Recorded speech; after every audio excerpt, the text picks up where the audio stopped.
Au bout du filin, 17 tonnes d'acier. Le 12e élément du tablier du pont transbordeur à être remonté. L'opération est relativement délicate, car il faut hisser cette pièce à près de 50 mètres de hauteur.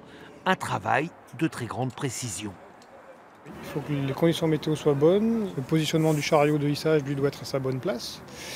Et puis l'étape précise ensuite, c'est l'étape où on vient glisser les suspentes autour de leur axe, où là on a besoin d'être sur le tronçon et les opérateurs ont besoin d'être perchés sur le tronçon à 50 mètres.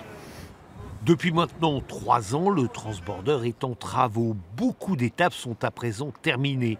Désamiantage, révision des ancrages, peinture nouvelle, le tout pour retrouver le pont tel qu'il était à l'origine. Pour autant, il reste encore un peu de boulot.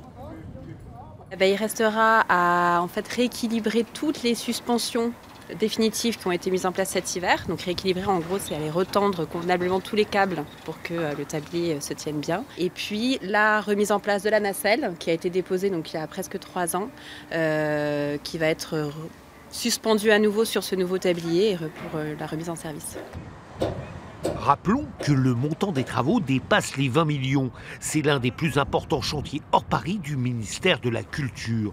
Il faut dire que le transbordeur est l'unique exemplaire de cette technique existant en France. Mais pour retraverser la Charente sur la nacelle suspendue, il faudra encore patienter jusqu'à l'été 2020.